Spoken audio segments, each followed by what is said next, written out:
ఆంధ్రప్రదేశ్ రాష్ట్రంలో వైఎస్ఆర్సీపీ పార్టీ అధ్యక్షుడు ముఖ్యమంత్రి జగన్మోహన్ రెడ్డి ఎన్నికలకు సిద్ధమవుతున్నాడు. ఈ సంవత్సరం ఒక నెల ముందే ఎన్నికలు జరిగే అవకాశం కనపడుతోంది. ఉత్తర భారతదేశంలో భారతీయ జనతా పార్టీ సాధించిన విజయాల ఫలితంగా వేడి చల్లారకముందే త్వరగా పార్లమెంట్ ఎన్నికలు నిర్వహిస్తే మధ్యప్రదేశ్, ఛత్తీస్గఢ్, రాజస్థాన్ అక్కడ విజయభేరి మోగించిన భారతీయ జనతా పార్టీ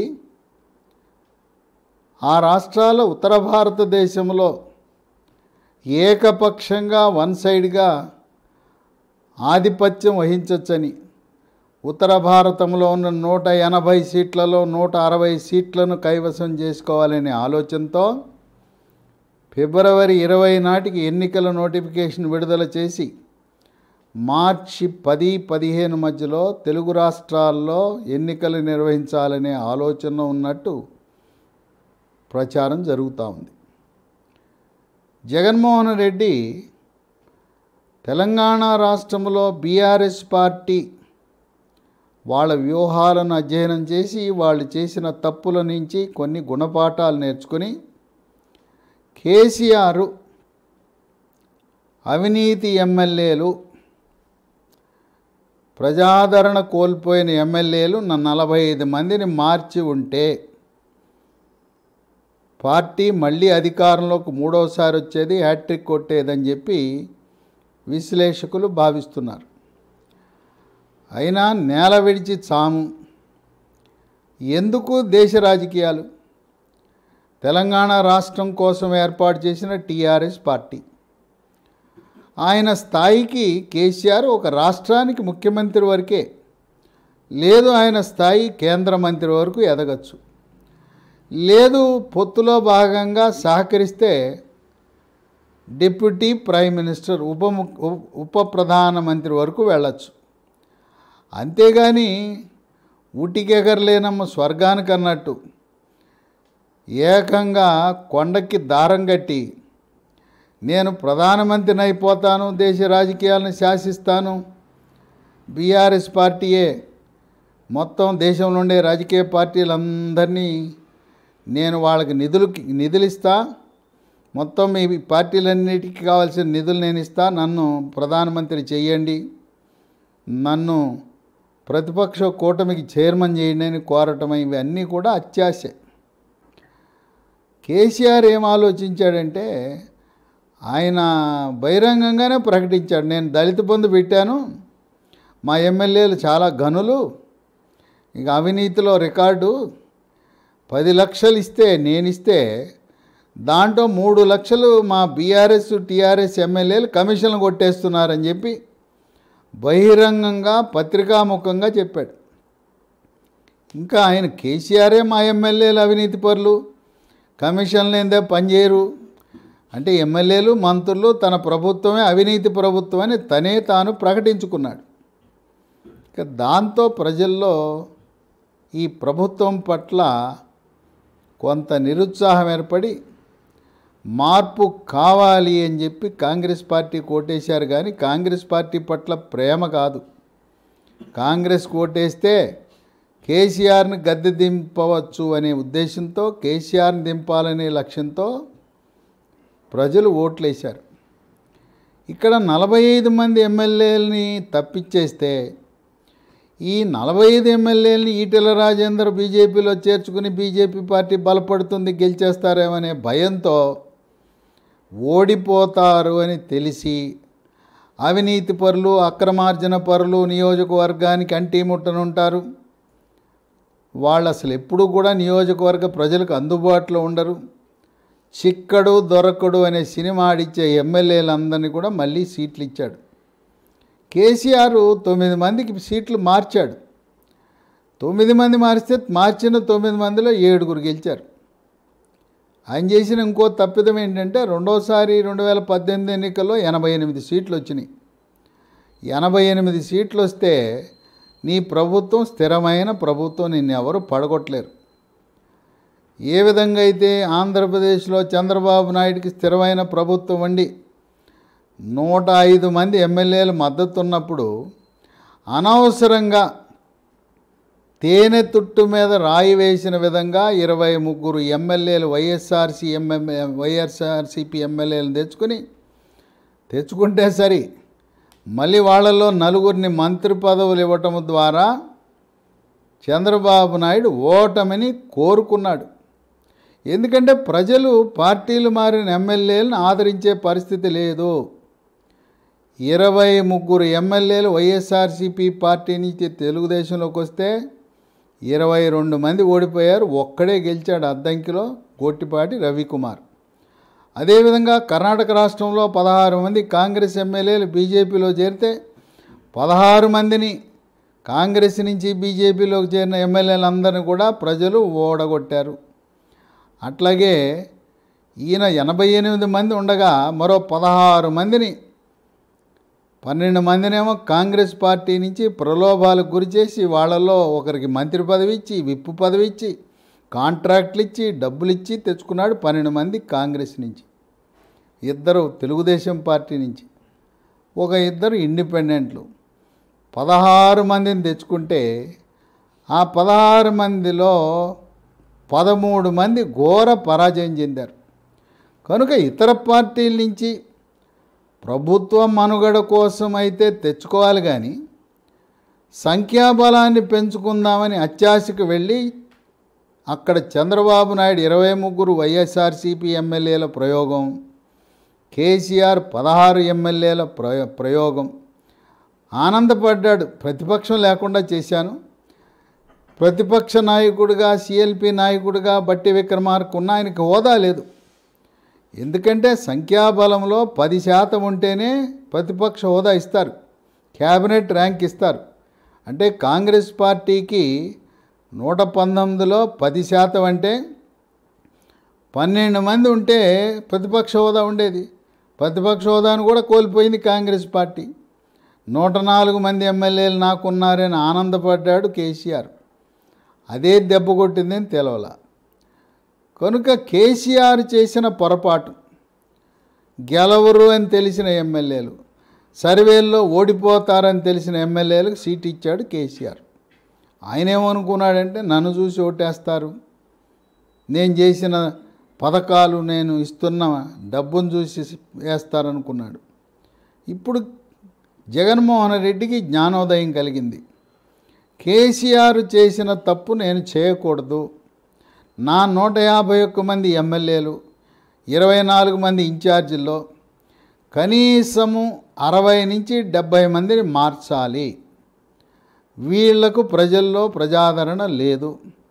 గడప గడపకు వైఎస్ఆర్ పార్టీ, గడప గడపకు ప్రభుత్వం అన్నా కూడా నిర్లక్ష్యం వహించి జనం దగ్గరికి వెళ్ళలేదు.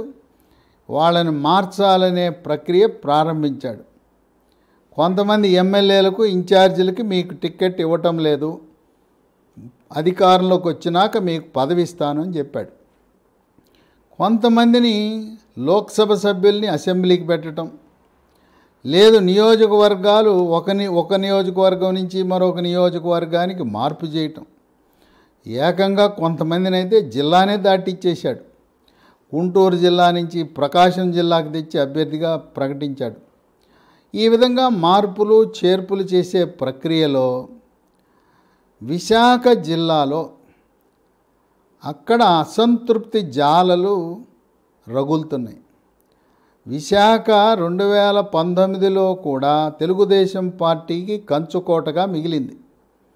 దానికి కారణం ఏంటంటే హుదూద్ తుఫాన్ వచ్చినప్పుడు 2014లో తెలుగుదేశం ప్రభుత్వం, చంద్రబాబు నాయుడు, ఆనాటి మున్సిపల్ శాఖ మంత్రి నారాయణ చేసిన అభివృద్ధి, సేవలు, సంక్షేమము, తర్వాత అక్కడ పేదవాళ్ళకి ఇచ్చిన పట్టాల సంఖ్య, కొండలపై నివసిస్తున్న వారికి అనేక రోజులుగా పట్టాలు లేకపోతే వాళ్ళందరికీ పట్టాలు ఇవ్వటం, నగరాన్ని అంతర్జాతీయ నగరంగా సుందరంగా తీర్చిదిద్దటం, ప్రపంచంలోనే మొట్టమొదటిసారిగా ఎల్ఈడి లైట్ వెలుగుల్లోకి 130,000 ఎల్ఈడి లైట్లు వేసి ఎల్ఈడి నగరంగా విశాఖను వెలిగిపోయేలా చేశారు.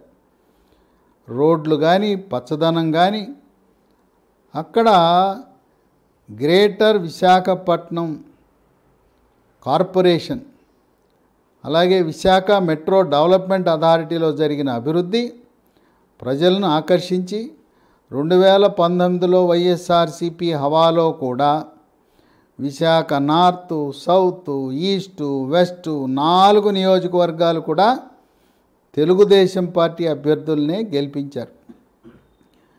ఇలాంటి విశాఖలో వైఎస్ఆర్సీపీ పార్టీ సంక్షోభ దిశగా అడుగులు వేస్తూ ఉంది. అక్కడ వైఎస్ఆర్సీపీ ఎమ్మెల్సీ వంశీ కృష్ణ శ్రీనివాస యాదవ్ ఆయన వైఎస్ఆర్సీపీ పార్టీకి రాజీనామా చేసి జనసేన పార్టీలో చేరుతున్నాడనే వార్త కేవలం విశాఖ జిల్లానే కాదు 26 జిల్లాల్లోండే వైఎస్ఆర్సీపీ పార్టీ నాయకులు, జనసేన, తెలుగుదేశం పార్టీ నాయకులు అందరూ చర్చించుకుంటున్నారు. ఎందుకంటే వంశీకృష్ణ శ్రీనివాస్ యాదవ్ ఆయన బీసీ సామాజిక వర్గానికి చెందిన వ్యక్తి. జగన్మోహన్ రెడ్డి బీసీలు అని చెబుతున్నా అది కంటి తుడుపు చర్య తప్పనిచ్చి నిజంగా బీసీలకంటూ ఏమీ చెయ్యడు. మరి నేను యాదవనై ఉన్నాను, ఈ పార్టీలోకి వచ్చిన తర్వాత పూర్తిగా నన్ను నిర్లక్ష్యం చేశారు అని చెప్పి ఆయన త్వరలో వైఎస్ఆర్సీపీని వీడి జనసేన పార్టీలో లాంఛనంగా చేరబోతున్నాడు. వంశీకృష్ణ శ్రీనివాస్ యాదవ్ ఆయన అంచెలంచెలుగా ఒక నాయకుడు, పెద్ద స్థాయి నాయకుడిగా ఎదిగాడు. యాదవ సామాజిక వర్గంతో సత్సంబంధాలే కాకుండా అనేక ప్రజా సమస్యల పట్ల పోరాటం చేసి పేద ప్రజల పక్షాన్ని నిలిచాడు. ఈయన 2009లో విశాఖ తూర్పు నియోజకవర్గం నుంచి ప్రజారాజ్యం పార్టీ తరపున పోటీ చేశాడు. అంటే పవర్ స్టార్ పవన్ కళ్యాణ్కి వంశీకృష్ణకి సంబంధాలు ఆనాడే 2008లోనే ఉన్నాయి.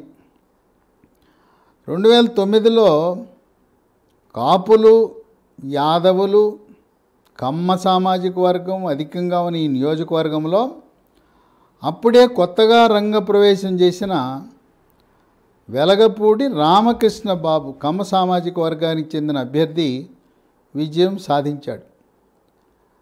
వంశీకృష్ణ శ్రీనివాస్ యాదవ్ పీఆర్పీ పార్టీ తరపున ఓటమి చెందాడు. 2012లో పీఆర్పీ పార్టీని చిరంజీవి కాంగ్రెస్ పార్టీలో విలీనం చేసిన సమయంలో వంశీకృష్ణ వైఎస్ఆర్సీపీ పార్టీలో చేరాడు. జగన్మోహన్ రెడ్డికి పెద్ద దిక్కుగా మారాడు. ఆయన ఉమ్మడి విశాఖ జిల్లా అధ్యక్షుడిగా బాధ్యతలు చేపట్టాడు. మళ్ళీ 2014లో వైఎస్ఆర్సీపీ పార్టీ తరపున పోటీ చేశాడు. అదే నియోజకవర్గం విశాఖ తూర్పు నుంచి.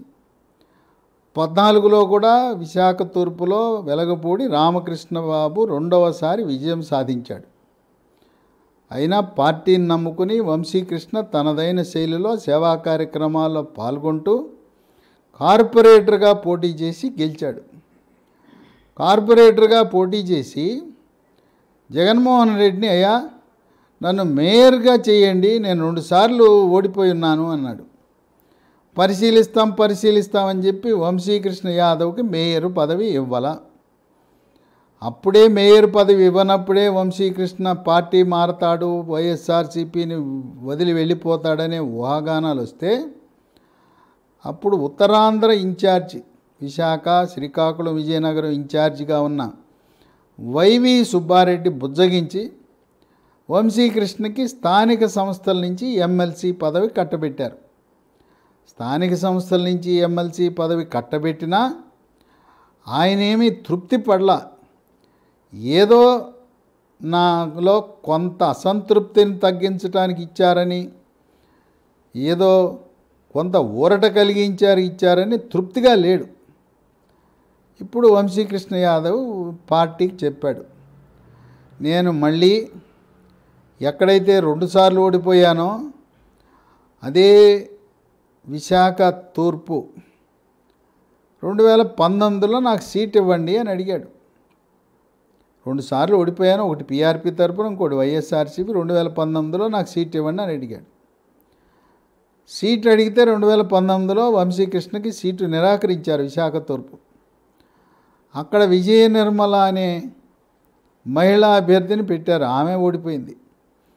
అంటే అక్కడ రామకృష్ణ బాబు వరుసగా 3 సార్లు విజయం సాధించాడు. ఇప్పుడు వంశీకృష్ణ మళ్ళీ ఒకసారి అదే సీట్ నాకు కావాలని అడుగుతున్నాడు. 24లో నాకు విశాఖ తూర్పు ఇవ్వండి, ఎక్కడ ఓడానో 2 సార్లు అక్కడే పోటీ చేసి రామకృష్ణ బాబుపై విజయం సాధిస్తాను అని కోరాడు. లేదు విశాఖ తూర్పు నువ్వు కాదు, అక్కడ వెలగపూడి రామకృష్ణ బాబును ఓడించాలంటే మరో కమ్మ సామాజిక వర్గ నాయకుడే సమవుజ్జి, మేము ప్రస్తుత విశాఖ ఎంపీ కమ్మ సామాజిక వర్గానికి చెందిన సత్యనారాయణని పంపుతున్నామని చెప్పి నీకు కావాలంటే గాజువాక ఇస్తాం కానీ విశాఖ తూర్పు ఇవ్వము అని చెప్పారు. దాంతో నాకు విశాఖ తూర్పు ఇమ్మంటే మీరు గాజువాక అంటారు, గాజువాకలో నాకు పట్టు లేదు అని ఆయన గుర్రుగా ఉన్నాడు. సరే, ఇప్పుడు ఈయనేదో కంటి తుడుపు చర్య కింద మేయర్ ఇవ్వకుండా స్థానిక సంస్థల ఎన్నికల నుంచి ఎమ్మెల్సీగా చేశాడని గుర్రుగా ఉన్న వంశీకృష్ణ శ్రీనివాస్ యాదవ్ ఈ వైఎస్ఆర్సీపీ పార్టీని నమ్ముకుంటే లాభం లేదు, మొండి చేయి చూపిస్తారు, వాడుకుని వదిలేస్తారు, use and throw.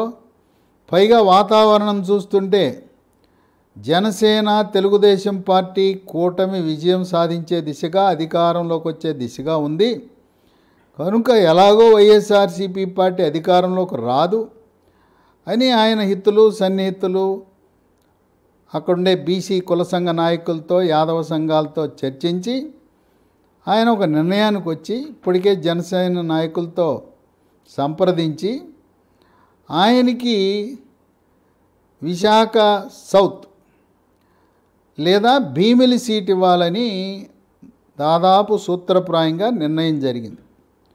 Visakha south Telugu Desam party తరపున గెలిచిన వాసిపల్లి గణేష్ ఆయనేదో కృత్రిమ ఆకర్షణకు లోనై ప్రభుత్వం తరపున లభించే కొన్ని ఆకర్షణలకు గురై ఆయన తెలుగుదేశం పార్టీ నుంచి వైఎస్ఆర్సీపీలోకి మారాడు. ఇక అక్కడికి వెళ్ళిన తర్వాత గ్రూపు తగాదాలతో ఈసారి అక్కడ వైఎస్ఆర్సీపీ నుంచి పోటీ చేసినా గెలిచే పరిస్థితి లేదు వాసిపల్లి గణేష్కి. చాలా బలంగా ఉంటుంది విశాఖ దక్షిణం, విశాఖ సౌత్లో వంశీకృష్ణ శ్రీనివాస యాదవ్ పోటీ చేస్తే జనసేన పార్టీ తరపున గెలవటం తథ్యం. భీమిలి కూడా ఒకవేళ విశాఖ సౌత్ ఏ కారణం వల్ల ఇవ్వలేని పక్షంలో జనసేన పార్టీ ఒక అగ్నికుల క్షత్రియ మత్స్యకార సామాజిక వర్గం నుంచి విశాఖ సౌత్లో పెట్టాలనే ఆలోచనలో ఉన్నారు. ఏదేమైనా ఒక బీసీని పెట్టాలనే ఆలోచనలో ఉన్నారు. విశాఖ సౌత్ కాకుండా భీమిలిలో వంశీకృష్ణ శ్రీనివాస యాదవ్ను పెట్టినా ఘన విజయం సాధించబోతున్నాడు. భీమిల్లో కాపు సామాజిక వర్గం బలంగా ఉండటం, 2009లో కూడా భీమిల్లో చాలా ఓట్లు సాధించటం, ఎప్పుడూ కూడా కాపు సామాజిక వర్గానికి చెందిన ఎమ్మెల్యే అక్కడ గెలవటం, 2014 ఎన్నికల్లో గంటా శ్రీనివాసరావు భీమిలి నుంచి గెలిచాడు, 2019లో అవంతి శ్రీనివాస్ గెలిచాడు.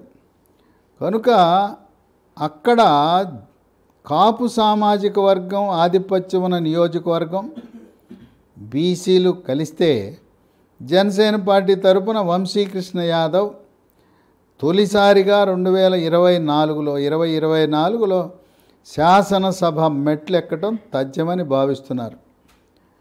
ఇది ఇలా ఉండగా విశాఖ సిటీ నగర అధ్యక్షుడు కోలా గురువులు వెళ్ళి వంశీకృష్ణ యాదవ్ని బుజ్జగించడానికి ప్రయత్నం చేశాడు. అలాగే వైవి సుబ్బారెడ్డి కూడా తన వంతు ప్రయత్నం చేస్తున్నాడు.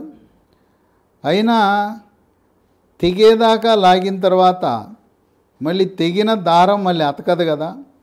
దాదాపు వంశీకృష్ణ శ్రీనివాస యాదవ్ జనసేన పార్టీలో చేరటం, అక్కడ ఎమ్మెల్యేగా పోటీ చేయటం ఖరారైన తర్వాత ఇప్పుడు వైఎస్ఆర్సీపీ పార్టీ నిద్ర మేలుకొన్న ఫలితం ఏముండదు.